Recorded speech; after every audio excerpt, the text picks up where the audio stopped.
So it looked like I read barking at people. Is that correct? Yeah, new people. Coming in the home or like on the streets? Either. Mostly in the home is when we've experienced it. On the streets, we kind of just like keep going. But if a new, primarily man, were to come up to him out here, he would. Okay. He would do. How is he with dogs? Great with dogs. Okay. Dogs, yeah. Great with dogs. Okay. He's a rescue. We got him when he was like 6, 7 months. Yeah, the primary issue why we're here is if we have anybody over our house that isn't us or isn't someone that's had the opportunity to develop a relationship with him, like they've dog sat for him for like a week or 2, so he's broken through his little cycle, it's a problem. We can't have him in the same room. We have construction workers over. He makes everybody feel uncomfortable. So that's what we're trying to work on. Yep. Okay. What about obedience-wise? I think it's great. Yeah, he's great. We put him in a 3-week boot camp when we first got him. Okay. We have this. He was trained on shot collar. May I see it? Yeah. We don't use it anymore because he's really good. Okay. We just haven't needed like this. Oh, sure. Yeah, it's good. I'd like to think he's decent off leash. What's his number usually at when you would use it before? Oh God, like 10. Okay. Maybe. So sensitive. Yeah, he's sensitive. When you would tap him at 10, what would it look like? A bit of a shutdown. Like he, Okay. A bit confused. I wouldn't even do. I would just do the pager part, not even the nick. Okay. Oh, he's fucking terrified you even put it on him. Yeah, Let alone pressing anything. He's just a really scared little boy. Okay. And how long ago was that board and train? Or the boot camp? 2 years? Yeah. Okay. And when's the last time you'd say you've used that? Okay. Did you ever use it in the context of him being reactive with people? No, that's why we're not quite sure like when to use it, how to use it. We used it a little bit in the dog park when we were unsure whether he'd come back. Uh-huh. And he would. Okay. But yeah, But not with that's... human aggression. Okay. Should I leave it up? No, you're good. Okay. We erred on the side of caution. So we're not experts in this. Mm-hmm. So let's only use it if we know specifically what the right thing to do is. Did you get follow-up training with your boot camp? Yeah, it's just really hard to schedule with them, and now we moved, so they're like all the way on the west side. And... Oh, I see. Okay. Did you ever ask them about like trying to address his behaviors? I don't think we really acknowledged what it was. To be fair, it's gotten worse with age. Okay. So he went there, and I remember taking him there and was not concerned at all about new people. Oh, okay, sure. So something came later. Yeah. About what age would you say you started to notice his reactivity with people? Last year? I guess so, yeah. Okay. To be honest, we're quite sedentary, isolated people. It's not like we have a conveyor belt of humans coming through our lives all the time. Yeah. So it's only when people come and stay. Yeah, we had a few weeks ago, and it was a mess. Yeah, Like it was bad. He was there. They were there for a few days, No, like staying with you, or? Just to come over for the evening. I see. Yeah. Oh, you're friends with Matt, yeah. Yeah. Yeah. But his parents are coming in town. Yeah. Yeah. But people that he has to deal with, say we're going out of town and we need a dog sitter, we've got family that he's fine with now. Mm-hmm. But like loves them as much as us. yeah, yeah. When was he introduced to this family? His whole life. Okay, so when you first got him. Yeah. Okay. He's a part of the support system. Yep. Okay. When your friend came over, what did you end up doing with him? So my friend, he's a dog guy, and we're like, well, we're unsure. It's going to be a problem. Do you want to help see if we can understand what the situation was? He said, yeah. So he came up and dog was barking. He put his hand sort of down low, and then he's just kept barking like at this distance, like closely. And it looks quite aggressive. You know, he backs up and but His hair. it seems like he's just more terrified than aggressive. So we did that, and it didn't really turn a corner, did we? We thought that might just expedite him being comfortable, and then we could all hang out together. But no, we had to put him upstairs. Okay. So that was recent. What did he do when you put him upstairs? He's quiet, isn't he? He wants to come down, like he's interested. And, Yeah. like, But he didn't keep barking? no. He quieted down right away? Absolutely. Yeah, Interesting. yeah. Okay. And a friend of mine stayed in our house for a few days, and we got a little bit confident and a bit bold with the situation, and we got him to sit on his little outside pad a couple of times when we were walking past, no barking. So he could sit there, he could look at the stranger and not shit himself. So that was a good thing. And we were actually met him, all of us were out here, and Lou like played with him fine. But then as soon as we get back to the house, it's some growling. Did they come in behind you when you entered the home? I think so. Okay. So you guys walk into your home, they come in. and then did he just turn around and start becoming territorial, or was it like a while, like if the person moved or something, he then... It wouldn't be immediate. Oh no, it is. It can be immediate. Like sometimes, if I come in the front door of my own home, he can bark. Yeah. He can think this is a problem, and then he sees your face, then he's calm. So it can be instant. But he can be a little spacey too, and like take a minute to register, and then. Yeah. Okay. Anything else? No. So you got him like mid 2020? Is my math right there? Yeah. No, or late.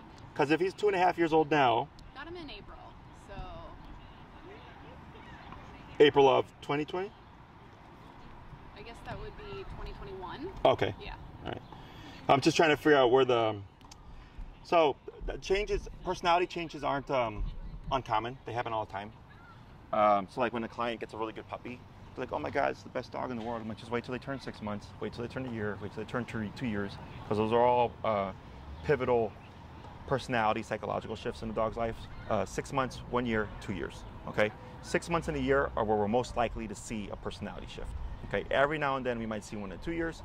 A lot of times when we do see that, the dog has like some kind of traumatic moment at a certain period of life. So like a client can have a puppy. Puppy's completely social. They go to the dog park around 7 months. A dog attacks the puppy at 7 months. Next day, dog aggressive. Okay, usually stuff like that. It's like the most common thing that I see. With 2020, a lot of stuff that I saw were people with completely social dogs. We got quarantined for a year, and then after that became hyper-territorial because they got used to no one coming over for a year, right? So that was a really big thing. Separation anxiety was also a really big thing. So you got him at 6 months, relatively fine, that first part of his life, and then all of a sudden he started to show territorial behavior. To be fair, he's always been shy and kind of standoffish. He's a rescue, and we have no idea where his upbringing was. We think he was a street dog.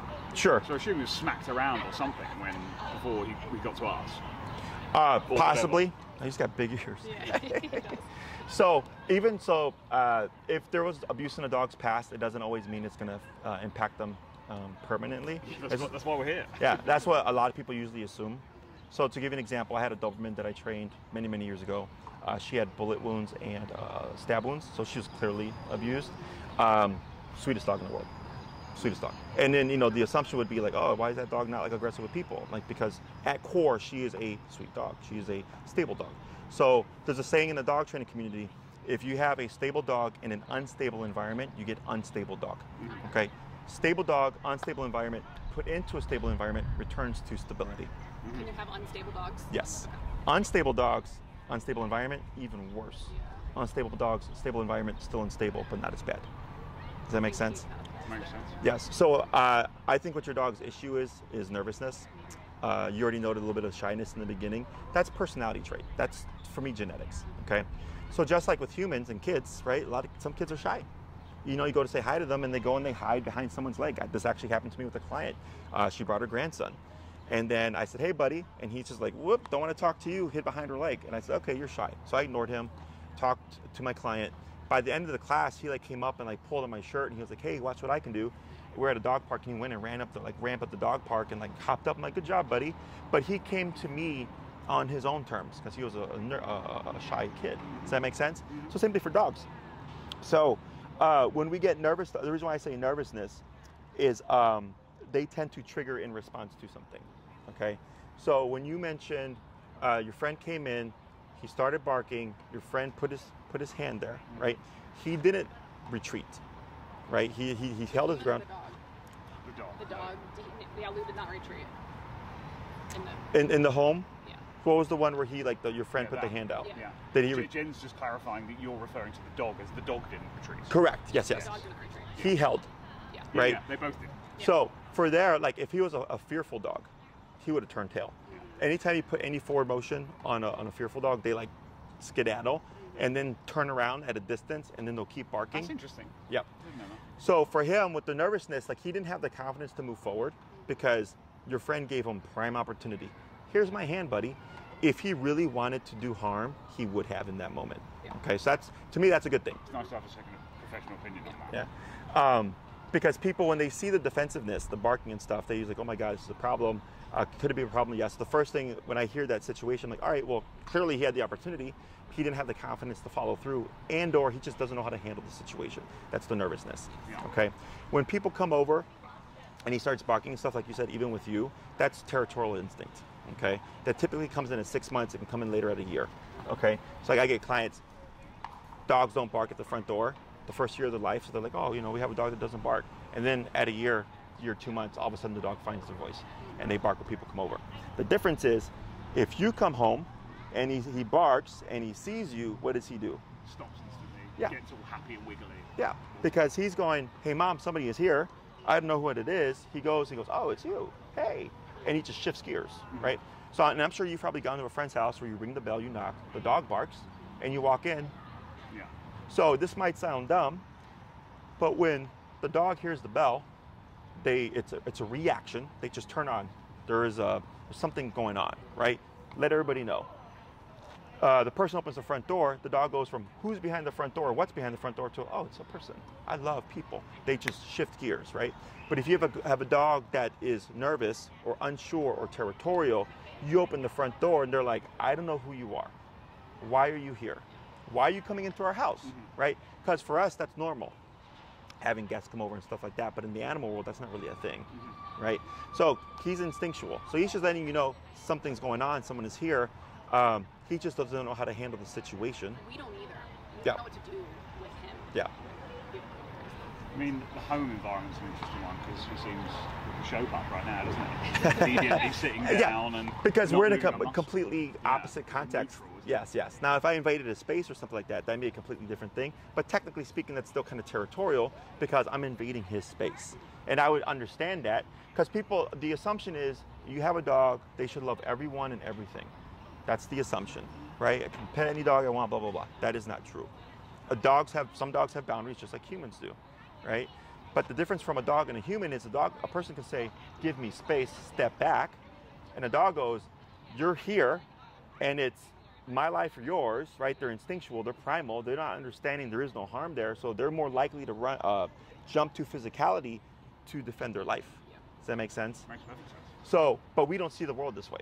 Because we know we have laws, judges, and cops, and prisons and jails that keep the bad people away, so on and so forth. So we're not anticipating threat here, right? When we come here, we're looking at everybody and we're going, oh, these are other people enjoying this beautiful day at Oz Park.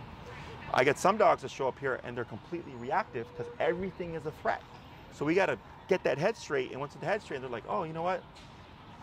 Everything's fine. I don't need to be, hyper aware, blah, blah, blah, blah. In your case, it's more so in the home, but the fact of like, he's fine here, but maybe if I go into his personal space, he would trigger. That to me is a nervous dog. Well, I'd like to see that because Yeah. I think he would if he And tried to bark. we don't have the expectation that he needs to be like fixed or changed or anything. We just all want to know what to do when we have guests over. Or both. Yeah, Fix I mean, him ideally and he wouldn't do that, but knowing that these are genetics and personality and whatever, we just. Well, we at the correct moment, you it's in a way. unacceptable to the extent we're here. So we need some change of outcome. Yeah, I'll explain to you all this stuff. So go ahead and shorten your leash. There you go. Go ahead and pull him up to a sitting position. Sit. Go to shorten your leash a little bit more. You're going to get a good hold in that. So I'm going to come into his personal space. I'm going to use this. He does not understand that this is a water bottle. This is not a part of me. But it allows me to go into his personal space without any kind of personal risk. Okay? Hey. Hey. Hi. Yep. So come forward. Go forward. Hold right there. So don't move with him. Hey. Hey. Hey. Hey. Yeah. That was interesting. So when you're retreating with him, the reason why it took more for me to pull something out is because you were Backing with alleviating pressure. So as a human, imagine if someone came up to you right here. How would you feel? Not great. Attractive they were. Say it's me. Take a step back, right? You're easy on the eye. We take a step back to alleviate pressure, okay, or threat. Okay, so when you're reversing with him, as I'm coming in, you're keeping it balanced, right? So then he barked, but it took a bit more. The moment I said, hold your ground, he kept retreating, eventually hits the end of the leash and goes, I got nowhere else to go, right? And it was the tiniest little thing, okay? That's like a 0.1 on the Richter scale, just so you know. Okay, I get dogs that you can't even walk into the house. Like it's like they're gonna do harm. Okay, so and you see this, the panting here. What is that? Stress relief. Yes. Yeah. Why? Anxious as fuck. Well, that's a scary little moment for him. Yes, right. He's venting what just happened. Okay, so he'll start shaking as well. Yes, if we go too far. it's got to go somewhere. Yeah. Okay, so we call that detoxing. Like in the human world, right? If someone's like been doing drugs for a long time, and then they stop, they got to detox all that stuff, right? Same thing for the dog. This anxiousness, this nervousness has to go somewhere because he was just put under stress. Okay, so at least with this here, like to me, that's a healthy level. Okay, so everyone can become anxious, everyone can become nervous, fearful, even aggressive, right? But some people trigger into it more easily and very heavily, right? There's people like that need anger management, right? For the littlest things that just sets them off, right? Same thing for the dog. I had to do quite a bit before he said, okay, this is enough. And then when he did, it was 0.1 on the Richter scale, okay? So it is okay that your dog feels nervous. What's not okay is how the dog handles it, is what I tell people, okay? So here I'm saying that's healthy because he didn't full on like grab the water bottle and pull it out. I had to give you an example. Yes, I had 2 weeks ago. I have a kennel in the West Loop. There was a dog I had not handled before, but I was aware of her behavior. I stepped in to go to try to get a slip leash on her. She low growled at me, gave me a low look, and I was like, all right, your business, right? I close the kennel. I go and I have boat hooks because it allows us to slip the leash over the dog without having to put our hands in their immediate space. I go in with the boat hook. Don't even get an inch of her face. She broke it in half. Okay, and I could feel her power. She like jerked me into it. Okay, so I go, okay, I got to go put my suit on. I have a 60-pound suit that protects me from dog bites, and I had to walk in the kennel to put the slip on her, and then everything was completely fine after that. Okay, because once you get her out of the kennel, which empowers her because she's in a small space, only one way in, right? So she's like, okay, this works to my benefit. But the moment we're out in open space, completely fine. Okay, even like was happy to see me at another point. But back in the kennel later on, I had to go get her again. Same behavior. Okay, so because of the fact that she was in a small space. So for your dog, for me, this is like a mildish case. Because of that, I'm sure in the house he's more empowered. It may look greater, but it makes more sense because it's your home. It's his space. Exactly, right? Yeah. So just like if you saw someone in your home and neither of you knew who the person was, would you not protect your home? Oh yeah, no, it makes sense. Yeah. We're just trying to work out. How do we communicate? How do we resolve this? Exactly. Okay. We calm them down. Yes, so that's where the e-collar comes back into play. Okay. Okay, now, I don't feel like they conditioned the collar well. Do you know why? He doesn't like it, okay? Now, it's not uncommon for a dog to not like it in the beginning. It's discipline, it's consequence, right? But if it's not layered in a way that they understand, it always remains the bad thing, as opposed to the communicator. Anything that vibrates now or buzzes. Oh yeah. Yes. So he's terrified. we wouldn't use the vibration. Okay. Because so a lot of dogs react worse to the vibration than they do the stim. Good to know. Okay, because the vibration is a flat sensation. It does not have a change in intensity. Your stim does. You have 0 to 100. Okay, so you can really fine tune it. Oh, 60 too high, go down to 40, 49, 50, 51, so on and so forth. You can really kind of dial into the setting. Okay, so and I've had dogs that were trained. Like I have a case right now, actually, same concept. Dog was completely spooked of the vibration, and that's how the trainer trained. Didn't make any progress. The dog was dog reactive, would charge her sons in the home whenever they would walk into the room and stuff. She didn't want to do the stim because the dog also didn't respond well. Also another nervous case. And I said, trust me, when you do it the right way, you teach it the right way, your dog will be even better. Yeah. We did it. No reactivity. The territorial behavior and all that stuff has gotten way better in the home. Perfect. Because the dog understands how it communicates. Okay. The reason why it's typically layered in wrong is we tend to think of it as a punisher. Okay, sit. Oh, you didn't do it? E-collar. Okay, so we tend to use the opposite, as in like you should be stimulated and then it sits and then it relieves. Yes. The stimulation. Yes. I found that concept to be so challenging to actually do. Uh-huh. I was the only one trained up on it. We weren't together when he got trained. Uh-huh. Anyway. And yeah, so Sure. I probably did not follow through with that well at home. Sure. Also. Which makes a difference too. But more often than not, what I see is it's not layered in correctly. Because a lot of trainers use e-collar, but they don't use it the right way. Because I get a lot of, boot camp dogs. The client that I just mentioned about, she did a 6-week in person. They didn't even finish the program because it just wasn't getting anywhere with another trainer that e-collar, all that stuff.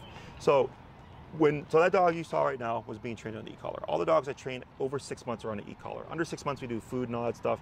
At 6 months I go, I can train you as an adult dog now. Okay. And when the dog took the correction, the dog went into what they were doing, but was completely fine because they did a shorter program. That was their 5th class out of 6, but they only cared about 2 things, so they've been spacing them out because they just wanted off-leash training. So I see them like once a month or so. But because they use it consistently and correctly, the dog doesn't see it as this big bad thing. The dog's like, okay, yeah, I forgot to sit. Thanks for reminding me. Does that make sense? Yeah. So can it be used as a punisher? Absolutely 100%. Have I used it as a punisher? Absolutely 100%. Okay. It's that the dog understands why it is happening. Yeah. We call it pressure on, pressure off. Okay. You guys drive? Yeah. You ever been on the expressway? You ever had someone like ride against your rear end bumper and then you either speed up or you'll switch lanes and stuff? That's pressure. Okay. They're putting spatial pressure on you saying you're driving too slow, do something, right? So you might either speed up, change lanes, do nothing, or brake check. Might be one of those 4 responses. Maybe it's the one they want, maybe it's not, right? But they're putting pressure on you to motivate you to do something, okay? Same thing with the e-collar. You put the pressure on, help the dog learn how to turn it off. Once they do what I want, it turns off. So the dog, like you said, oh, I imagine it's this, and then when they give you what you want, it turns off. Correct, okay? So once we get that regularly and consistently, the dog goes, oh, okay, if I want to avoid that, I don't do this, or I do this when they say this, right? If I want to turn it on, I don't do the heel, I don't do the sit, or I eat the grass. The dog then thinks they're in control of the stim. Does that make sense? Yeah, makes perfect sense. So like for me, I'm technically in control of whether or not I get a ticket. Yeah. If I don't run red lights, I don't get a ticket. If I don't speed, I don't get a ticket. If I don't run a stop sign, I don't get a ticket. I'm technically in control of that. Does that make sense? Yeah. So once your dog understands that, that's what starts to change the world around them. Sense, yeah. How long does it take for dogs typically to understand that? So first thing we have to do is always the healing exercise. It's typically a 2-class exercise. The reason why the heel is so important is it allows us to layer in the e-collar without confrontation. Most people in the city of Chicago walk their dogs 3 times a day, 7 days a week. So that's 3 times a day, 7 days a week that theoretically you'd be practicing this exercise. Okay. So when I get dogs that don't respond well to the e-collar, which does happen, right? They're fearful of it, they're nervous of it, what have you. We tend to want to do less. Oh, my dog is under stress. I don't want them to feel that way. That's actually detrimental. Exactly. When you consistently expose them, work them through it on a regular basis, that's how they toughen up. Now, the e-collar is a stressor. Okay, so this is another thing, kind of tangent off of this. E-collar is a stressor. It's a physical stressor. It's uncomfortable. They don't like it. Once you condition them on what to do, what they need to do, blah, blah, blah, right, and they start to understand it and accept it, it teaches your dog how to handle stress. Okay, so let's say I have a dog that I'm working with and they're trying to bite the leash. We call it redirecting. Okay, they don't like the pressure. They want to bite the leash. Sometimes they want to bite the handler. We work them through it. We correct the behavior if we need to. We keep doing what we need to do. So dog goes, okay, I tried to do this. It didn't work. The moment I stopped, the thing I didn't like went away. The moment I go with the flow, the thing I don't like goes away. So dog goes, okay, so what I want to do is just move with you. Go with the flow.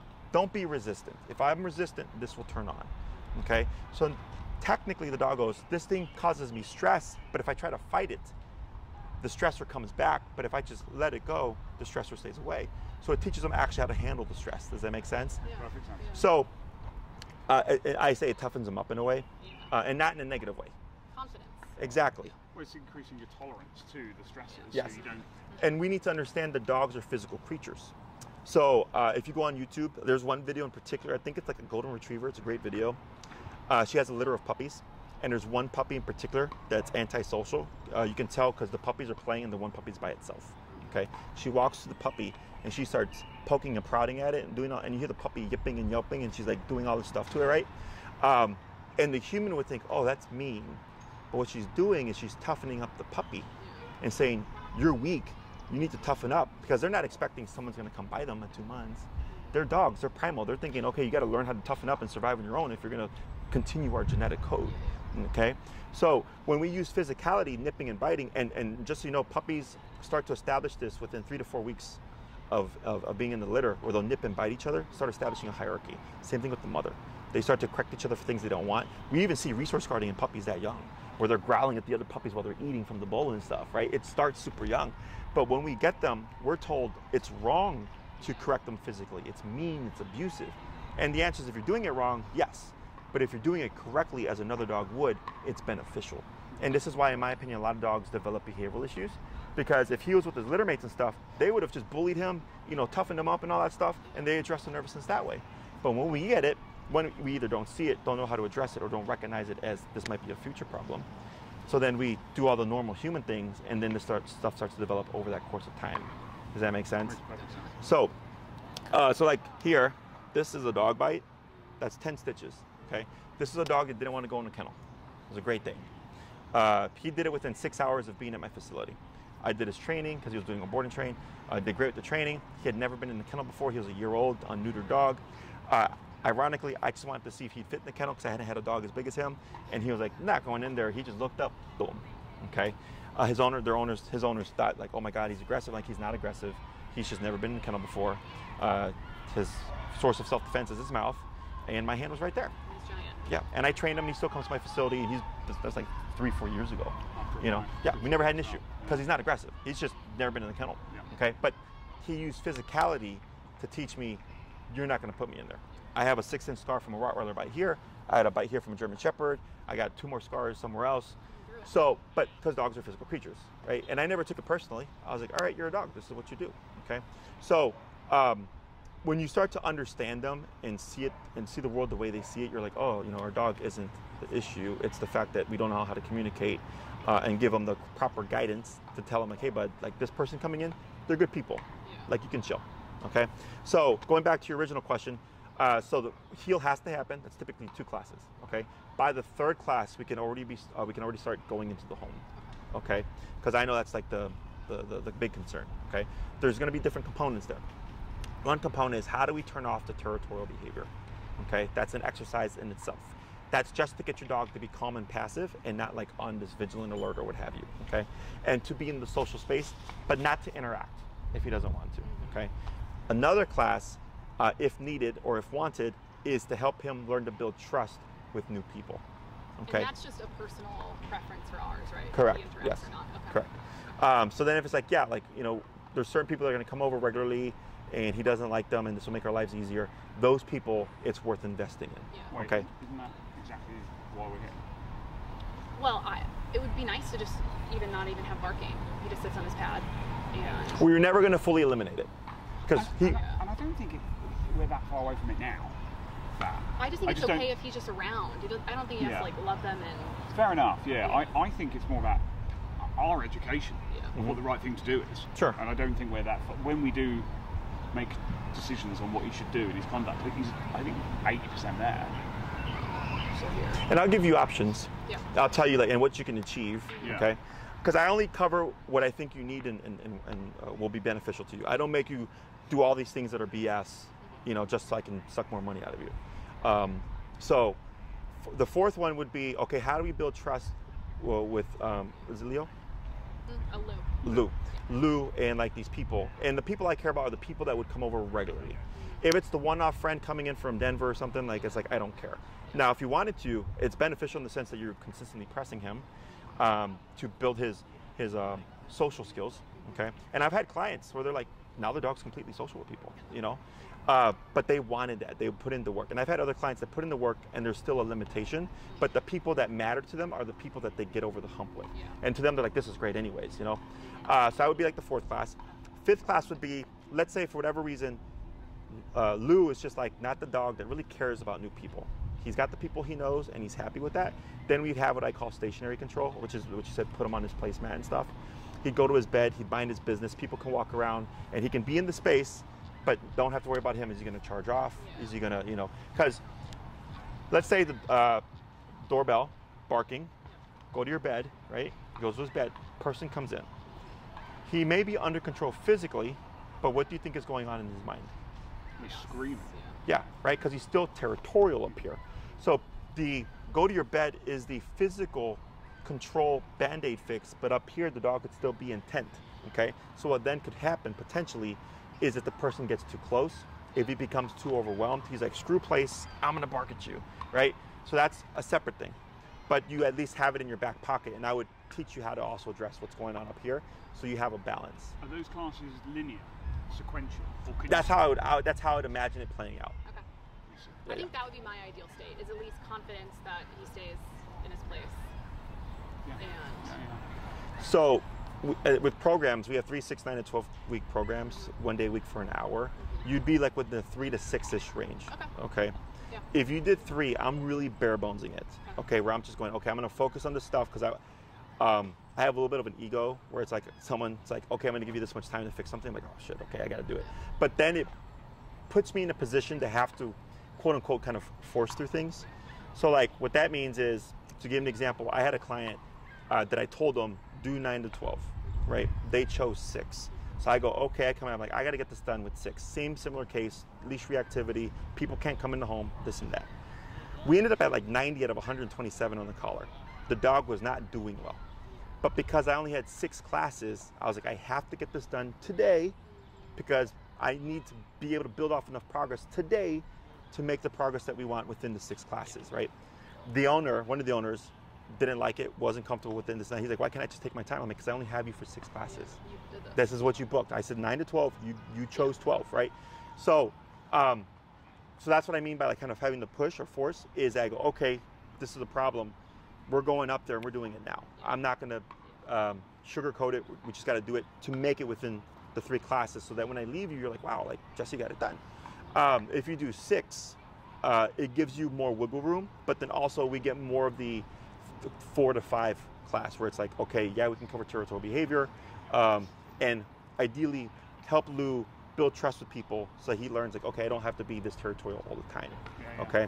I would imagine within 5 classes, so 2 on heel, the 3rd on people coming over, the 4th on introductions, okay, and the 5th, I always think it's beneficial to cover stationary control or at least review it, because even if he's not doing well socially, loosely in the situation, you can still keep him in the social context by having him be in his space so he can observe and exist with everybody.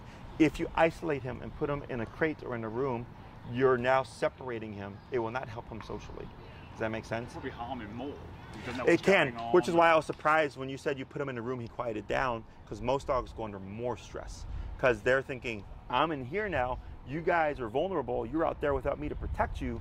So a lot of times he'll bark the entire time. He's just not vocal. He only barks under this particular situation. And even that was a cigar. Yeah. And then with the 6th class, it's what I would call the variable. So like if you wanted to review something that we covered, or tricks. Maybe like some off leash. Like we take him out here off leash, and it would be nice to know if like a squirrel came. Like high confidence where we're in control. So that would be recall. Yeah. Like what that client was doing. Yeah. They're building on transitioning to off leash. So they had a long leash on the 30 foot. Yeah. And then they'll go off for the next 2 months to practice that until they hit a plateau, and then they come back for the next one. Okay. So I don't really operate like other trainers because I've come to learn that everything is about time. Both with obedience and both with behavior. Behavior is a bit more straightforward if it's only on leash stuff. I know I can get it done week after week after week, pending the owner does the homework, okay? Behavior is different.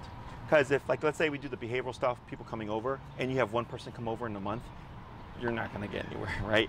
It would have to be somewhat regular if you're trying to make progress, or it's Jesse, we just wanna know what to do, and we know it's gonna take time, but we just have people come over once, maybe twice a month. I go, that's fine, but at least you have the confidence of what to do, okay? Okay, we just need to feel more confident. I think the 6 makes sense. We're also having a baby, so we want to like... We need this. Yeah, we need this situation. Yeah. Sure. Not Congrats because on he's the a problem with a baby, but because people are going to be coming around. Yeah. Has he been around kids? Yeah. Good question. Yeah. Has he?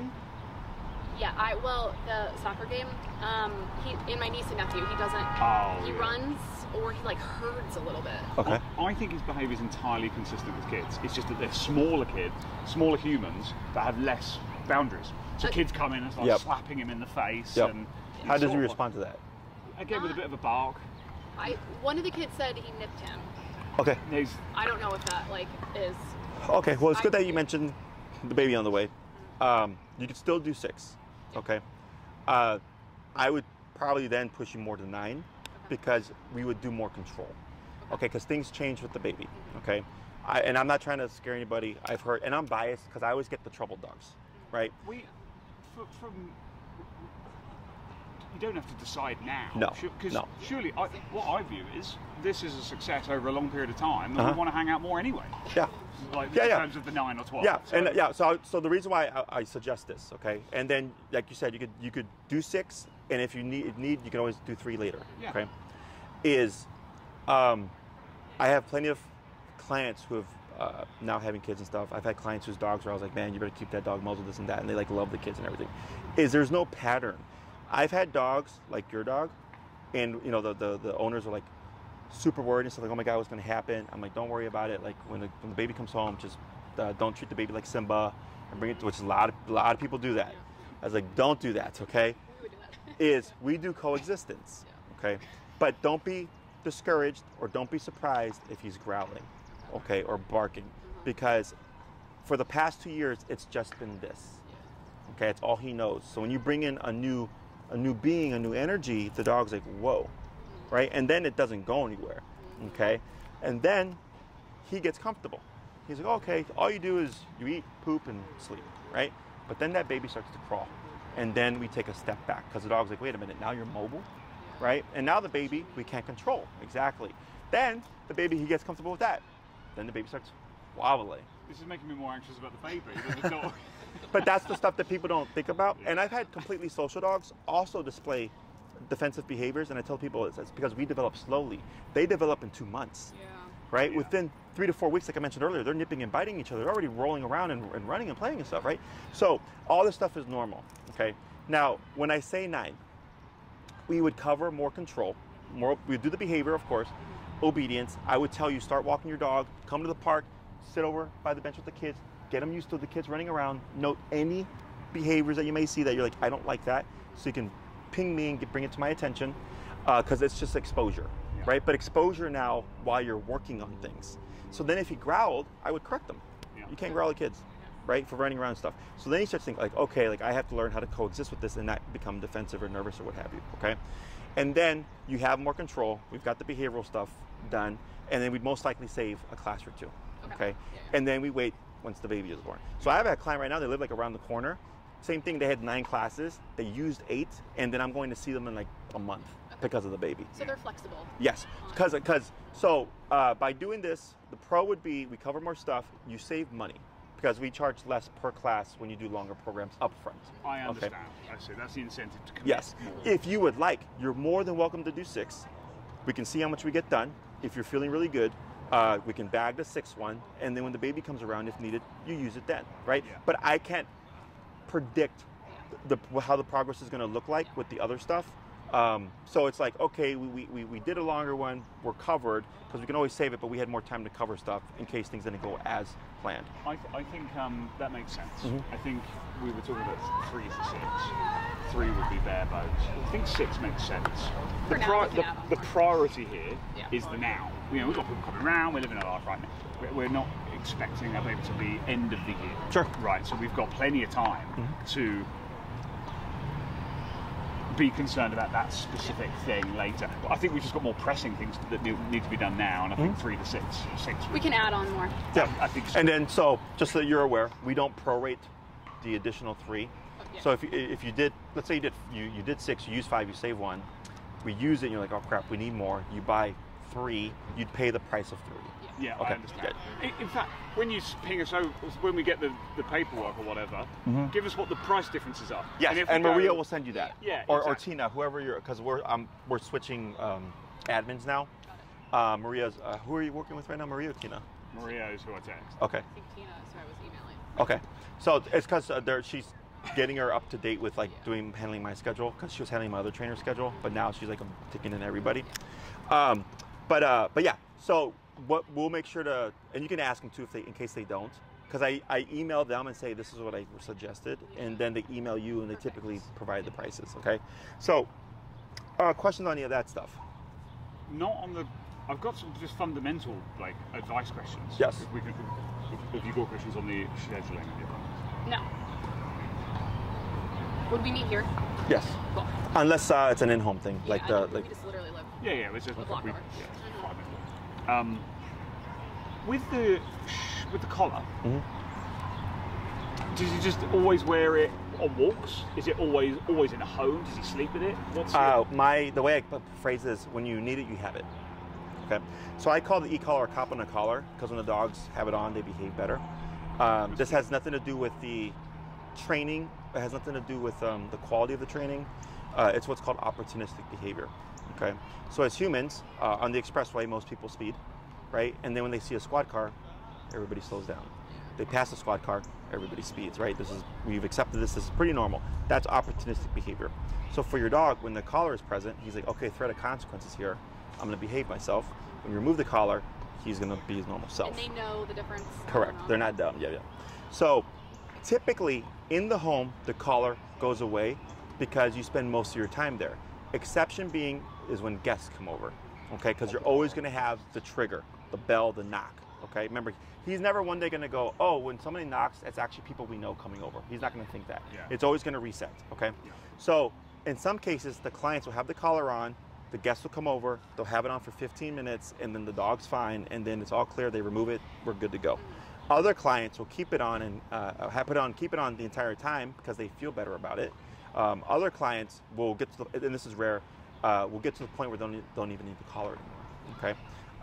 The first one is usually the most common one, where it's like the collar's on. In a case like yours, the collar is on initially. We get over the initial stressor and everything, and then once everything's settled in, we can remove it, okay? Otherwise, for anything else within the home, probably won't need it. Outside on the walks, yes, I would say you would have it on. The reason for this is, remember, we need to have a ritual. We need to have something that tells the dog, this is still present. This is still a part of your life, right?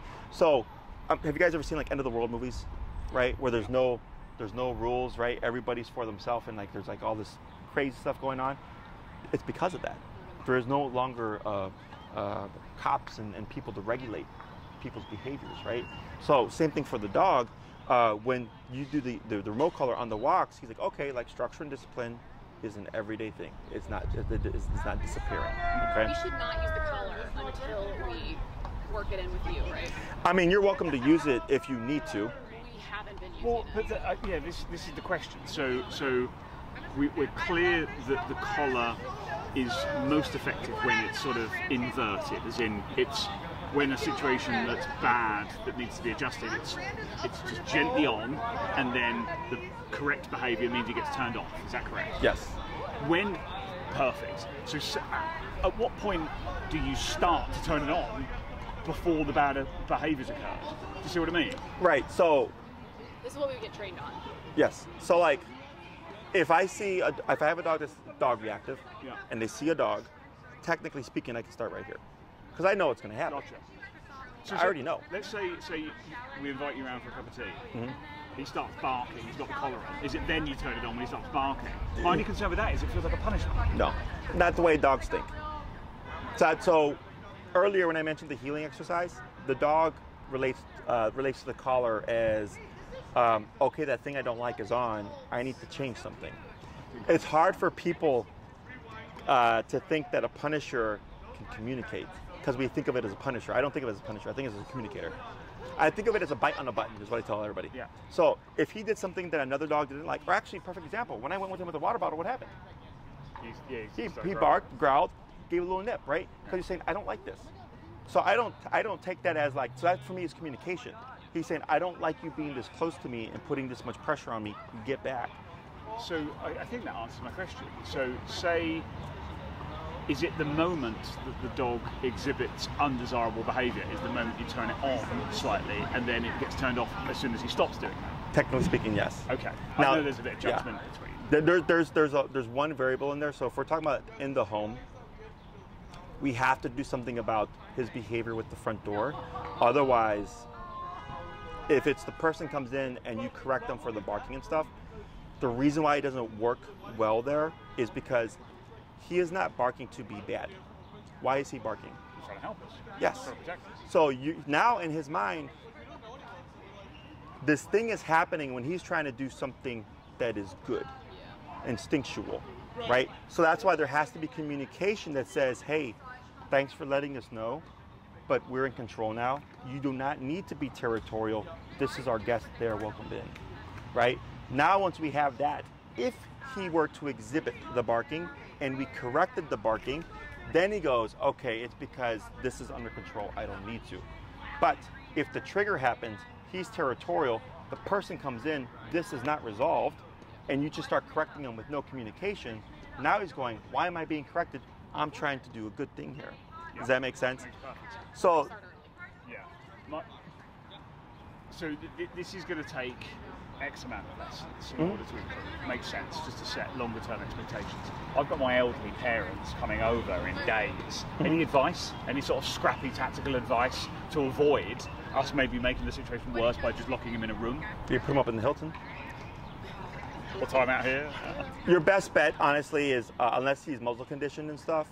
But then, like, I wouldn't want him to, like, all of a sudden trigger, bark, charge one of your parents, and then, like, they get spooked and they fall over. That's a good point. Yeah, that's fine. It doesn't matter how long he's kenneled. Like, that's an emotional thing for the person. Yeah, yeah. Okay, so if he's kenneled for like 16 hours, like, it doesn't matter. Dogs sleep 8 to 16 or 16 to 20 hours a day. The muzzle's a great idea. He's not muzzle conditioned. We've never put one on him. Okay. Isn't muzzle conditioning put the muzzle on the dog? No, muzzle conditioning is we put the muzzle on the dog and they accept it. He's really, I think he's pretty chill. But the muzzle, what muzzle do you have? We don't have the muzzle. Oh. He's never used one. No. Oh, okay. No. Well, he may be chill now, but with the muzzle on, you may see that change because it takes away his primary form of defense, which is his mouth. So dogs tend to go under more stress. But what could he do? He's a 30-pound dog. Does he have dew claws? No. Yeah. I've had dogs rip off their dew claws. I've had dogs tear up their face. Oh, self-harm? Yes. Oh, okay. Well, I'm worried about my elderly parents. Yeah. So for now, kenneling. yeah, that's your best bet. Yeah, is kenneling better than just putting upstairs? Or, but yeah, in a room, Yeah, just isolation. Just separation. Yeah, Okay. yeah. Okay. All right, that's helpful. Appreciate the tactical advice.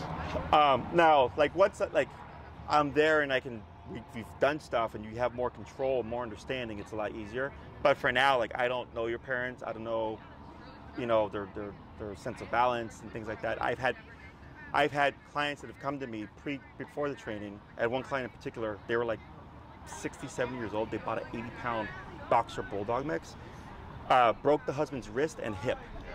That's why they came to training. Yeah, that's. If mum and dad ever see this footage, they're absolutely in that category. Yeah. So we wouldn't. And even though he's a small guy, right? It's the behavior of that can spook him and then knock him off balance, and that's my concern. That's it. I didn't even think of that. About the implications to mum and dad. I just thought, okay, fair point. Yeah. I mean, I've been doing this for 12 years. I've seen there's very little things that will, like, throw me for. Like, yesterday, I had a client tell me that whenever she starts packing to go on a trip, her dog gets diarrhea almost instantaneously. Yeah, that's similar to Lou in terms of, like, he sits in the cage. Sure. Like, don't pack anymore. I've never seen that before. And I was like, well, that's strange. I was like, unfortunately, I can't give you an answer. She's like, oh, okay, well, that's just one of those things. But otherwise, like, I've seen stuff like that. So that's why I call it out. That's my job, is to help you see what you wouldn't typically see. Yeah. Okay?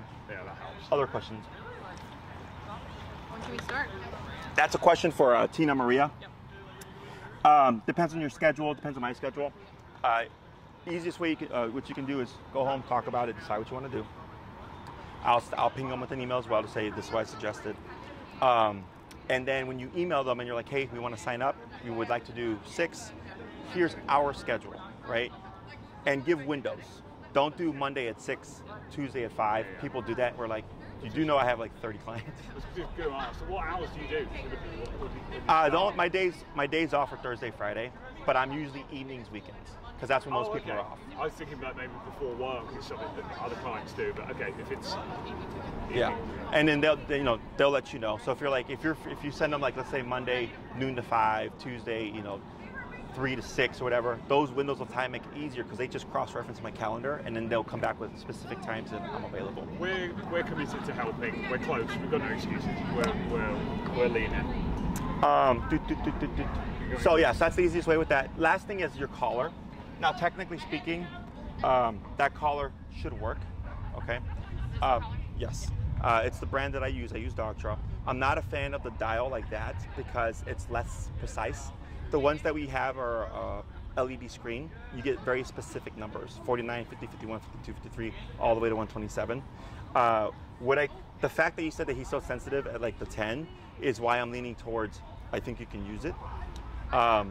If we start using it, and then I've had dogs override the collar, where it's like you could be at 100 and it's just not working, okay?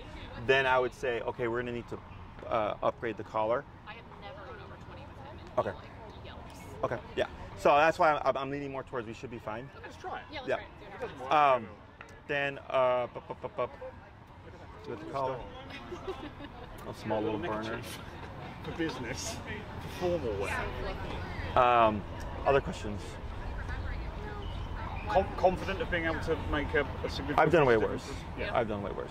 Yeah. If you go to my website, on the front page, if you scroll down a little bit, you should see like it says like client testimonial videos. If you click on that, it'll take you to a page where clients have done like the testimonials, like, oh, the training was great, this and that. You can also late for that. We're here and we're signing up. But, yeah.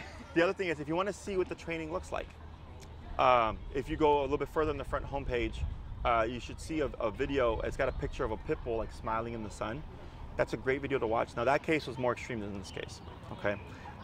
But it's me breaking down the lesson and explaining how things work while using the video as an example. And it's not like an hour-long video, it's like a 10, maybe 15-minute video. So it's more like educational to help you see like, okay, this is how it works. So the dog shows up hyper reactive, including me, lunging and barking, all that stuff, barking at stuff in the environment. And then by the end of the class, I'm petting the dog using a sleeve, and the dog is completely just like not caring. Okay, so it helps people to understand like, oh, okay, this is how that process works. Okay. Other questions? I think we should. Are you excited? No, I think we covered it. Okay. If there's anything you may have forgotten to ask, feel free to ping, Tina Maria and say, hey, forgot to ask just this question. Otherwise, in my opinion, pretty straightforward. I've seen this countless times before. I'm pretty sure we covered all the standard questions that most people ask. That's right. So the biggest thing is always the e-collar. So you've already had a previous experience with it. You've technically used it to a degree, so you understand it more. So yeah. Sorry. yeah, most people show up and they're like, I'm electrocuting my dog. I'm like, no, you're not. And We're fine with it. Oh yeah, if we think throwing him in the river will help, we'll throw him in the river. No, genuinely though, because this is a two-way street. So all right, yeah, we're fine with that. Okay. Yeah, but if there's anything else, you just let us know, and then we'll get back to you. Yeah. All right, guys. We'll be in touch. Yep, Thank it you was so a much. pleasure. Thank you. Take care. Appreciate your time. Yep. Thanks Take care. very much. Go on then, you.